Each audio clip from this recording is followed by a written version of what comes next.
옛날 한 나무꾼이 두 남매와 함께 살고 있었어요. 오빠의 이름은 헨젤이었고 여동생의 이름은 그레텔이었습니다. 비록 넉넉지는 않은 살림이었지만 나무꾼과 아이들은 즐겁게 살고 있었어요. 그러던 어느 날 나무꾼이 새엄마를 맞아들였습니다. 얘들아 안녕. 아이고 둘 다 귀엽게 생겼구나. 우리 사이좋게 지내자. 헨젤과 그레텔은 새엄마가 썩 마음에 들지는 않았지만 아빠의 기뻐하시는 모습을 보며 위로를 삼았습니다. 몇 년이 지난 어느 해에 나라에 엄청난 흉년이 들어서 집집마다 먹을 것이 없었습니다. 많은 사람들이 굶어 죽거나 영양을 섭취하지 못해 병들어 죽었습니다. 마을은 장례를 치르는 사람들의 울음소리로 가득했어요. 여보, 우리도 얼마 안 가서 굶어 죽게 생겼어요. 그래서 말인데 헨젤과 그레텔을 숲에 버리고 옵시다. 부인이 이렇게 말하자 나무꾼은 깜짝 놀랐습니다. 아이들을 버리다니? 아이, 뭘 그리 놀래요. 그저 숲에 두고 올 뿐이라고요.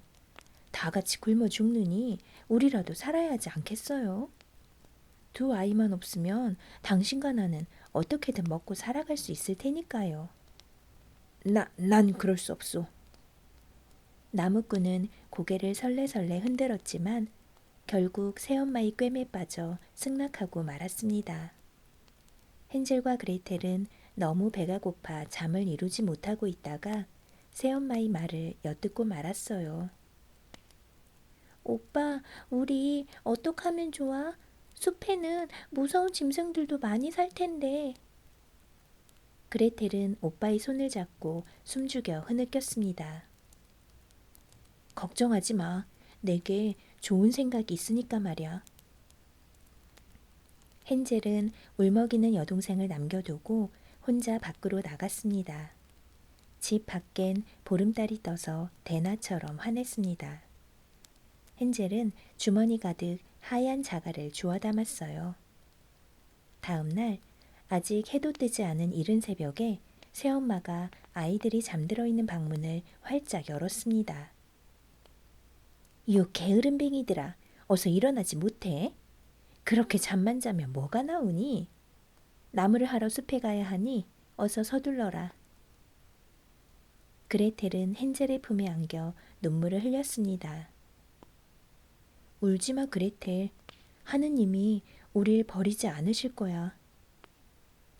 헨젤은 일부러 뒤에 처져가면서 아무도 눈치채지 못하게 간밤에 주운 하얀 자갈을 하나씩 하나씩 떨어뜨렸습니다. 숲속의 짐승들이 헨젤의 모습을 보고 속삭였어요. 소년이 빵 조각을 떨어뜨린다. 저건 빵 조각이 아니라 자갈이야. 아, 배고프다. 짐승들도 배가 고프기는 마찬가지였습니다. 그때 새엄마가 헨젤을 향해 소리쳤어요. 늦장 부리지 마라 헨젤. 그렇게 느림보처럼 걷다간 점심때나 되어야 도착할 게다. 우리가 소풍이라도 가는 줄 아니? 헨젤은 손에 쥔 자갈을 얼른 숨겼습니다. 놀란 짐승들도 나무 뒤로 몸을 숨겼어요. 어머니, 우리 집 지붕에 하얀 고양이가 앉아 있어요. 헨젤은 한 손으로 지붕을 가리키며 말했습니다. 바보 같으니라고. 그건 고양이가 아니라 아침 해가 지붕에 가려서 빛나고 있는 거야. 헨젤의 거짓말에 다행히 새엄마는 바닥에 떨어진 하얀 자갈을 눈치채지 못했습니다. 새엄마는 헨젤을 한참 쏘아보더니 다시 빠른 걸음으로 앞장서서 걷기 시작했어요. 이윽고 숲속의 빈터에 다다르자 새엄마가 두 아이에게 말했습니다. 아버지와 나는 나무를 해가지고 올 테니 이 빵을 먹으며 기다려라. 새엄마는 두 아이에게 빵을 한 개씩 주었습니다. 나무꾼은 슬픈 얼굴로 아이들을 바라보았어요. 그리고 주위의 나뭇가지들을 모아서 모닥불을 피워주었습니다. 아, 귀여운 내 자식들. 나무꾼은 흐르는 눈물을 참을 수가 없었어요. 새엄마는 그런 나무꾼의 옆구리를 세게 찌르며 말했습니다. 당신 이 일을 망칠 셈이에요? 어서 여길 떠나자고요. 새엄마는 나무꾼을 재촉해서 황급히 숲을 떠났습니다. 텅, 텅. 멀리서 도끼 소리가 들렸어요. 아이들은 아빠가 새엄마의 꿰물 뿌리치고 달려와서 자신들을 꼭 다시 데려갈 거라고 믿고 싶었습니다. 도끼 소리는 불안한 두 남매의 마음을 그나마 위로해 주었어요. 모닥불 앞에 앉아 빵을 먹은 헨젤과 그레텔은 몰려오는 졸음을 참지 못하고 그만 깊은 잠이 들고 말았습니다. 얼마나 시간이 흘렀을까? 갑자기 그레텔이 울음을 터뜨렸습니다. 헨젤은 동생의 울음소리에 놀라서 잠에서 깼어요. 모닥불은 재만 남기고 사그라졌고 어느새 깜깜한 밤이었습니다. 그러나 도끼 소리는 여전히 숲속에 울려 퍼지고 있었어요. 잠깐, 그레텔. 아직 도끼 소리가 들려. 아버지가 이 근처에 아직 계실 거야. 우리 한번 찾아가 보자. 아이들은 도끼 소리를 쫓아서 숲을 헤치고 나갔습니다. 텅, 텅. 도끼 소리는 점점 가깝게 들렸어요. 그런데 두 남매는 그 자리에 얼어붙은 듯 멈추어 섰습니다. 썩은 나뭇가지에 매달린 도끼가 바람에 날리며 나무에 부딪히고 있었던 거예요. 낮 동안 울리던 도끼 소리는 아버지가 나뭇가지에 매단 도끼가 나무에 부딪혀서 울리는 소리였습니다. 그레텔, 너무 무서워하지 마. 오빠가 집에 데려다 줄게. 헨젤은 동생을 위로했습니다. 이 밤에 어떻게 집으로 돌아간단 말이야. 그레텔의 울음은 그칠 줄 몰랐습니다. 다행히 하늘에는 밝은 달이 빛나고 있었어요. 헨젤은 바닥을 보았습니다. 달빛을 받은 하얀 자갈이 반짝반짝 빛나고 있었어요. 헨젤과 그레텔은 자갈을 따라 집으로 돌아왔습니다. 아빠, 저희들 왔어요. 집 밖에서 아이들의 목소리가 들리자 나무꾼은 자리에서 벌떡 일어나 달려나갔습니다. 헨젤과 그레텔은 아빠의 품에 안겨서 환하게 웃었어요. 그날 밤 새엄마는 헨젤과 그레텔이 잠자리에 들자 다시 나무꾼을 졸랐습니다. 내일은 더 깊은 숲으로 데리고 갑시다. 빵도 이제 마지막이에요. 나무꾼은 그 마지막 빵이라도 아이들과 함께 나누어 먹고 싶었지만 새엄마의 성화에 어쩔 도리가 없었습니다. 그런데 이번에도 이 얘기를 헨젤과 그레텔이 엿들었어요. 오빠, 우리 어떻게 하면 좋아? 그레텔은 또다시 울먹거렸습니다. 괜찮아.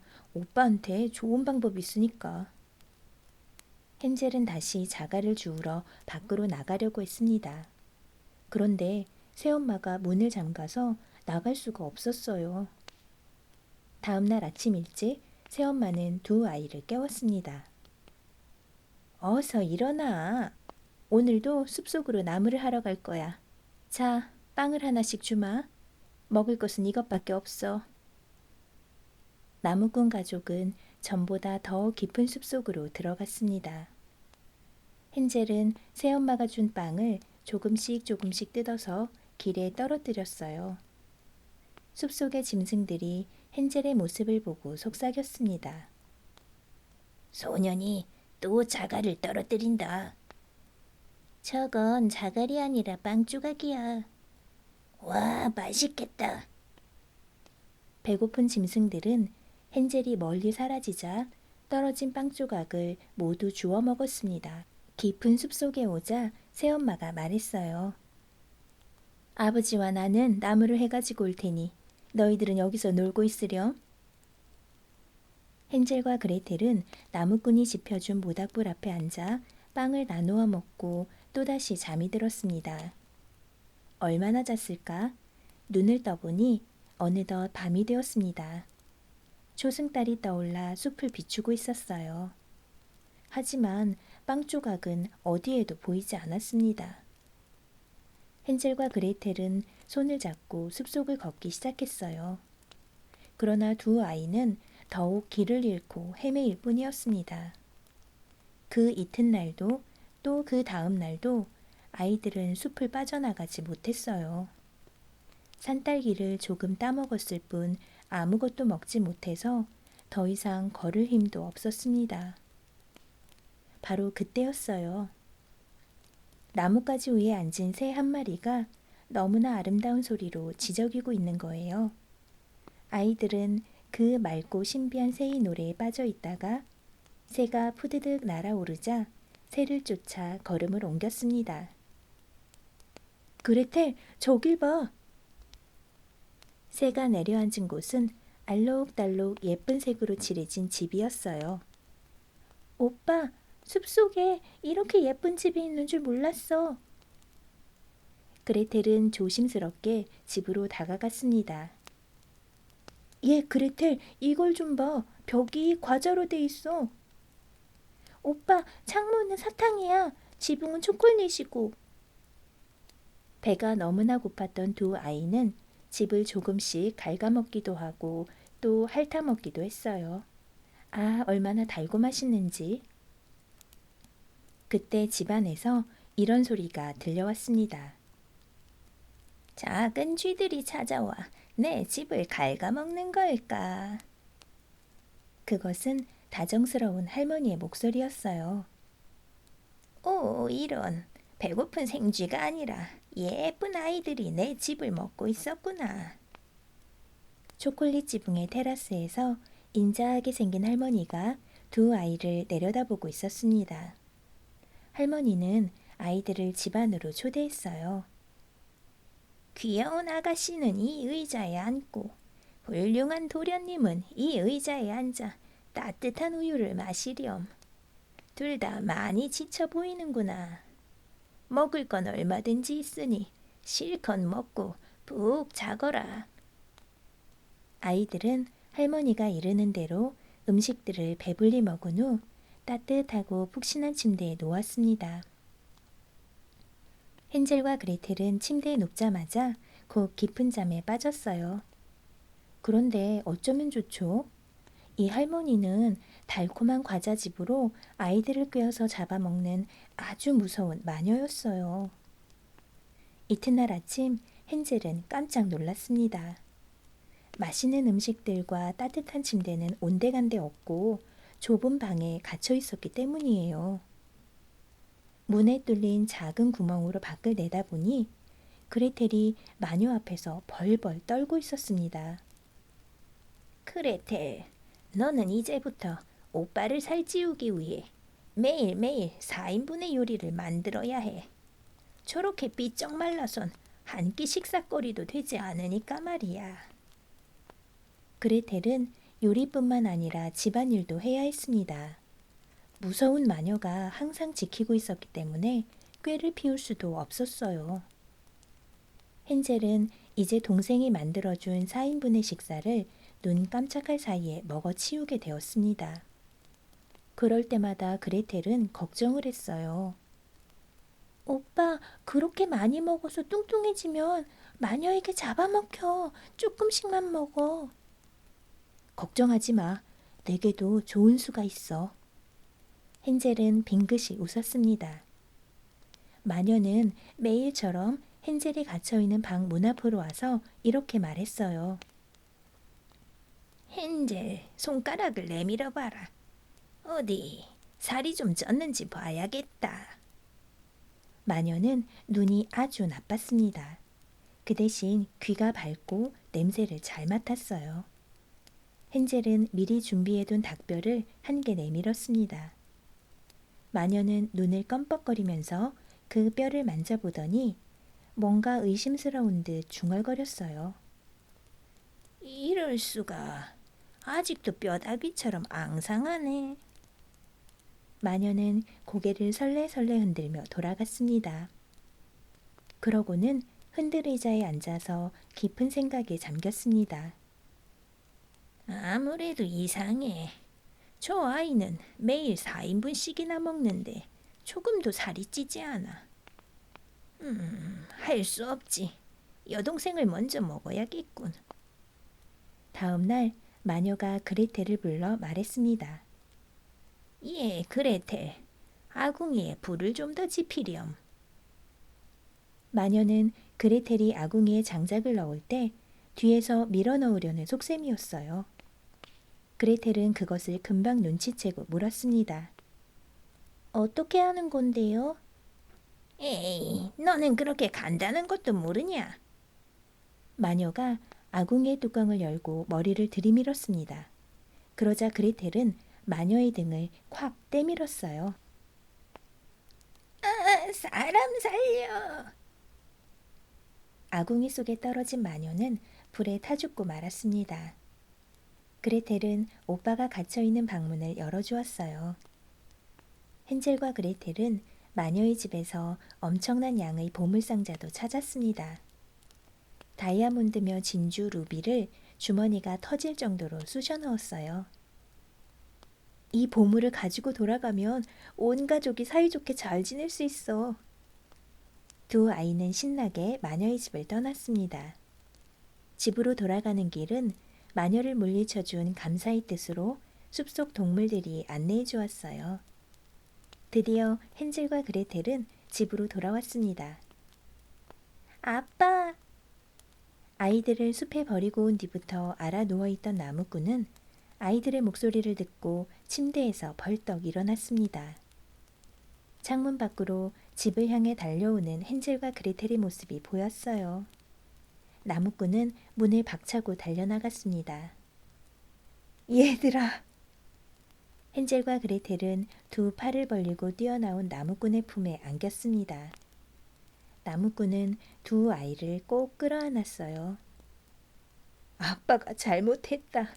이제는 절대로 너희들과 헤어지지 않을 거야. 나무꾼은 못된 새엄마를 쫓아내고 아이들과 오래오래 행복하게 살았습니다.